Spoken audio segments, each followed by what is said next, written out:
పురావస్తు శాఖల్లో తవ్వుతుంటే తవ్వకాలలో బయటపడినట్టు తాజాగా జనసేన పార్టీ రజనీ గారి వీడియోలు తవ్వే కొంది అద్భుతమైనటువంటి ఆణిముత్యాలు బయటపడుతున్నాయి. గతంలో వైఎస్ఆర్సీపీ పార్టీలో మొత్తం నేనే అన్నట్టు అన్ని టీవీ డిబేట్ షోస్కి వెళ్ళి తనకున్నటువంటి నాలెడ్జ్ తోటి ఐడియాలతోటి పిచ్చి పిచ్చిగా వాగేసింది. ఇవాళ అదే జనసేన పార్టీ మీద, తెలుగుదేశం పార్టీ నాయకుల మీద, కార్యకర్తల మీద ఆమె అవాకులు చవాకులు పేలుతుంటే ఇక ఆమె గతంలో మాట్లాడినటువంటి వీడియోలన్నీ కూడా ఒక్కొక్క దాని తవ్వకాలని బయట పెట్టేస్తున్నారు. ఈ వీడియోలన్నీ చూస్తుంటే అక్క దగ్గర చిన్న సెకలు లేవనిపిస్తుంది.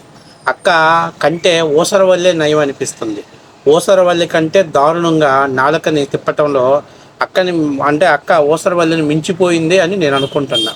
తాజాగా ఈరోజు ఒక వీడియో బయటకు వచ్చింది. ఆ వీడియోలో చాలా ముఖ్యమైన విషయం ఏంటంటే, వంగవీటి రంగా గారి హత్య కేసులో కీలకమైనటువంటి వ్యక్తులు వైఎస్ రాజారెడ్డి గారంట. ఆయన కనుసైగల్లోనే రంగా గారి మీద వేసినటువంటి బాంబుల్ని ఉపయోగించారు అని తన గతంలో ఎవరైతే బ్రహ్మనాయుడు తోటి ఒక ఇంటర్వ్యూ ఇచ్చినటువంటి వీడియోలో ఆమె క్లియర్ కట్గా చెప్పింది. సరే, నేను చెప్పడం కంటే మన అక్క చెప్పింది అనుకోండి, మీరు కూడా సాటిస్ఫై అవుతారు కదా. సరే, అక్క మాట్లాడినటువంటి అద్భుతమైనటువంటి ఆణిముత్యం వీడియోని మనం ఒకసారి చూసే ముందు ఫస్ట్ టైం మీరు కానీ మన ఛానల్ చూస్తుంటే సబ్స్క్రైబ్ చేస్తారని మనస్ఫూర్తిగా కోరుకుంటున్నా. అట్లాగే నా వీడియో మీకు నచ్చినట్లయితే లైక్ మరియు షేర్ బటన్ ద్వారా మీ మిత్రులకి, మీ కుటుంబ సభ్యులకు చేరవేస్తారని, అట్లాగే అక్కడ హైప్ అనే ఒక బటన్ ఉంటుంది. ఆ బటన్ ద్వారా కొంచెం హైప్ ఇవ్వటం ద్వారా మేము కూడా మీరు ఇచ్చేటువంటి కొద్దిపాటి ప్రోత్సాహాన్ని అందుకొని మేము కూడా మరిన్ని వీడియోలు చేయడానికి ముందుకు వెళ్తూ ఉంటాం. సరే, ఇక అద్భుతమైనటువంటి మహానటి అయినటువంటి మన అక్కని ఒకసారి ప్రవేశపెడదాం. ఎందుకంటే అక్క మామూలు యాక్ట్ చేయదు. అద్భుతమైనటువంటి వీడియోలలో తన నటన ప్రాబల్యాన్ని, తన నటన చామృక్యాన్ని ప్రదర్శించడంలో ఆమె చాలా దిట్ట. ఒకసారి చూడండి, మామూలుగా ఉండవు. సో రంగా గారి పక్కన తిరిగిన అనుచరుడు రాజశేఖర్ రెడ్డి గారు, రాజశేఖర్ రెడ్డి గారి బ్యాక్గ్రౌండ్ రాజారెడ్డి గారు, రాజారెడ్డి గారి వ్యాపారం బాంబుల వ్యాపారం, రంగా గారు చనిపోయింది బాంబు పేలుళ్ళు. అప్పట్లో పృథ్వీనారాయణ గారు ఉండేవాళ్ళండి డిపార్ట్మెంట్ లో. ఆయన చెప్పిన విషయ సమాచారం ప్రకారం అవి కడప బాంబులు. కడప నుంచి బాంబు బయటికి వెళ్లాలంటే రాజారెడ్డి గారు విజిలేయకుండా, రాజారెడ్డి గారు చెప్పకుండా, ఎవరు తీసుకెళ్తున్నారో తెలియకుండా, ఎవరిని హతమార్చడానికి తీసుకెళ్తున్నారో తెలియకుండా ఒక్క బాంబు కాదు కదా, బాంబులోని గాజు పెంకు కూడా బయటికి వెళ్దు. ఆ బాంబులు కడప నుంచి వచ్చింది కదా. అక్క ఆస్కర్ లెవెల్లో పర్ఫార్మెన్స్ చేసింది అప్పట్లో. అంటే వంగవీటి రంగా గారిని అప్పట్లో బాంబు వేసి చంపటంలో ఆ బాంబులు కడప నుంచే తయారు చేశారంట. అయితే ఈ మధ్య చాలా రోజుల తర్వాత కూడా చాలామంది అది వాస్తవ విషయమని ధృవీకరిస్తున్నారు. ఎందుకంటే ఆ రంగా గారి క్యాంప్, ఆయన ఏదైతే ఎక్కడ దీక్ష కూర్చున్నారో ఆ క్యాంపులో వేసినటువంటి బాంబులు రాయలసీమ నుంచి సప్లై అయ్యాయి అని గతంలో కొంతమంది పోలీసులు నిర్ధారణ చేశారు, కొంతమంది నాయకులు మాట్లాడారు. అయితే రంగా గారి యొక్క హత్య విషయాన్ని వైసీపీలో ఉన్నటువంటి కొంతమంది, అంటే జగన్మోహన్ రెడ్డి గారికి లబ్ధి చేకూర్చడం కోసం ఎంతసేపు ఉన్న రంగా గారిని తెలుగుదేశం పార్టీ, అంటే చంద్రబాబు నాయుడు గారు, కోట్ల శివప్రసాద్ గారు చంపారు అనేటువంటి చెప్పాలి, దాన్ని పాపఖండం చేయాలి. కానీ వాస్తవానికి అది ఇద్దరు వ్యక్తుల మధ్య ఆధిపత్య పోరు మధ్య జరిగినటువంటి హత్య అనేది వాస్తవ విషయం. అందులో రంగా గారిని చంపటం ద్వారా ఆ రోజు నిజంగా ఎక్కువ లబ్ధి పొందింది వైఎస్ రాజశేఖర రెడ్డి గారే.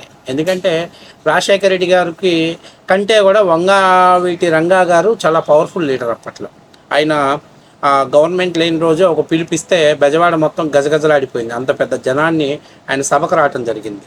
కాబట్టి కాపులకి ముఖ్యమంత్రి పదవి ఎక్కడ వచ్చేసిద్దో, ఎందుకంటే అప్పట్లో రెడ్డి గారి కంటే కూడా కాపు సామాజిక వర్గం ఎక్కువగా ఉంది.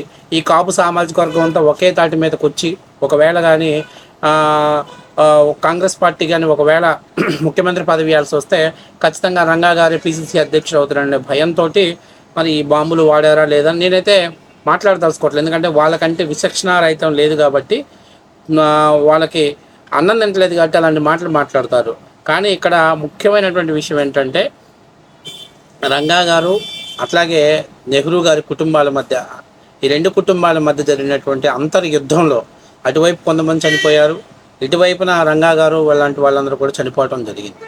దాన్ని వాళ్ళ రాజకీయ అవసరాల కోసం కులం రంగు పూసి సామాన్య ప్రజల మీద కూడా విచక్షణారహితంగా అప్పట్లో ఒక సామాజిక వర్గం ఆస్తుల్ని టార్గెట్ చేసుకొని దాడులు జరగటం జరిగింది. అయితే ఇక్కడ ఇది బహిరంగంగా జరిగినటువంటి నగ్న సత్యం. కానీ దీని ద్వారా వాస్తవంగా అంతిమంగా లబ్ధి పొందింది మాత్రం వైఎస్ రాజశేఖర రెడ్డి గారి.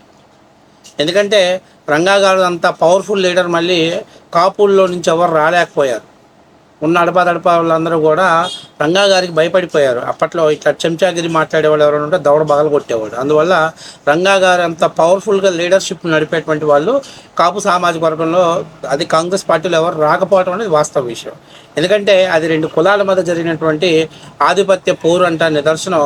ఇవాళ రంగా గారిని చంపినటువంటి వాళ్ళు గతంలో కాంగ్రెస్ పార్టీలో ఉన్నారు, అంటే రాజశేఖర రెడ్డి గారు సన్నిహితంగా ఉన్నారు. మళ్ళీ తెలుగుదేశం పార్టీలోకి వచ్చారు. మళ్ళీ తెలుగుదేశం పార్టీలో నుంచి వైఎస్ఆర్ కాంగ్రెస్ పార్టీలో ఆయన కుమారుడు ఉన్నాడు. అట్లాగే రంగా గారి ఎవరైతే బాధితులు ఉన్నారో, అంటే రంగా గారి కుటుంబ సభ్యులు తెలుగుదేశం పార్టీలో ఉన్నారు. మళ్ళీ వాళ్ళు వైఎస్ఆర్ కాంగ్రెస్ పార్టీలో పోయారు, మళ్ళీ తెలుగుదేశం పార్టీలోకి వచ్చారు, వైఎస్ఆర్ కాంగ్రెస్ పార్టీలో పోయారు, మళ్ళీ తెలుగుదేశం పార్టీలో ఉన్నారు. ఇక్కడ జరిగింది రెండు కుటుంబాల మధ్య జరిగినటువంటి ఘర్షణ. ఇది వాస్తవ విషయం. కాకపోతే వాళ్ళ రాజకీయ లబ్ధి కోసం కాపుల్ని తెలుగుదేశం పార్టీ నుంచి దూరం చేయాలని ప్రతిసారి గతంలో ఎవరో దాసరి రాములు లాంటి వాళ్ళు కూడా స్టేట్మెంట్ పాస్ చేశారు. వంగవేటి రంగా గారిని చంపటంలో వైఎస్ రాజశేఖర రెడ్డి గారి కుటుంబ సభ్యులు రాయలసీమ రెడ్ల పాత్ర కీలకంగా ఉంది అని చెప్పి కూడా చెప్పడం జరిగింది. కాబట్టి ఇక నేను చెప్పేందంటే ఇప్పుడు ఆ పాత స్టోరీ జరిగిపోయినట్టు గురించి నేను మాట్లాడదలుచుకోవట్లా. కాకపోతే కేవలం ఎవరి నుంచో దూరం చేయటం కోసం, లేకపోతే పవన్ కళ్యాణ్ గారిని ఆ దూరం పెట్టుకోవడం కోసం, పవన్ కళ్యాణ్ గారికి ఒక సామాజిక వర్గాన్ని దూరం చేయటం కోసం అప్పటికప్పటికి వాడేటువంటి ఇన్స్టెంట్ పాలిటిక్స్ వాడుతున్నారు. అది ప్రజలు గ్రహించాలని నేను చెప్తున్నా. ముఖ్యంగా ఈ రజనీ గారు నిన్నటి దాకా తెగదిట్టేసింది. జగన్మోహన్ రెడ్డి గారి పుట్టుక గురించి మాట్లాడింది, ఆ పార్టీ గురించి మాట్లాడింది, ఆ పార్టీలో లోపాల గురించి మాట్లాడింది, అన్ని చడాబడా వాగేసింది. ఇవాళ మళ్ళీ ఆ పార్టీలో చేరి జగన్మోహన్ రెడ్డి వీరుడు సూర్యుడు, జగన్మోహన్ రెడ్డి మళ్ళీ రేపు ప్రభుత్వం వస్తే ఎక్కడైనా గన్నవరంలో హైజాక్ అయిన విమానం పులివెందుల్లో ల్యాండ్ అవుతుంది, ఇలాంటివన్నీ భారీ ఎలివేషన్స్ వేస్తున్నప్పుడు మామూలుగా నాకు ఎవరో చెప్పింది ఏంటంటే జనసేన పార్టీ వాళ్ళ పట్ల ఫోకస్ పెట్టల. ఈ రజనీ వాళ్ళ అత్త వైఎస్ఆర్ కాంగ్రెస్ పార్టీ కార్పొరేటర్ అంట. అంటే ఎంత డేటా సమాచారాన్ని పవన్ కళ్యాణ్ ఆఫీస్ నుంచి ఏమే వైసీపీ వాళ్ళకి తరలించిందో అప్పట్లో చూసుకోని ఉండాల్సిందే. ఏమో కేవలం తన ఫ్యామిలీ బ్యాక్గ్రౌండ్ని బయటికి ఎస్టాబ్లిష్ అవ్వకుండా ఉండటం కోసమే అప్పట్లో ఓవర్గా స్టూడియోలోకి వెళ్ళి మాట్లాడింది అనేది వాస్తవ విషయం. సో కాబట్టి ఇప్పుడు నేనేమంటున్నానంటే, మరి ఈ స్టేట్మెంట్ని నువ్వు ఒంటి మీద సోయుంటే ఇచ్చావా? కలెక్టర్ లాయర్లు కానీ ఎవడు పేమెంట్ ఇస్తే వాడికి జడ్జిమెంట్ ద్వారా కేసులు వాదిస్తారన్నట్టుగా వాదిస్తే ఎట్లాగమ్మా? రాజకీయాల్లో కూడా అలాంటి పాత్రలు పోషిస్తే ఎప్పటికైనా అవమాన పాలవుతావు. ఏది ఏమైనా మీరు ఇంత వీడియో చూశారు కదా, ఇంత వీడియోలో కన్నా రజనీ గారి పర్ఫార్మెన్స్ మాత్రం నా భూతో నా భవిష్యత్ అయ్యా.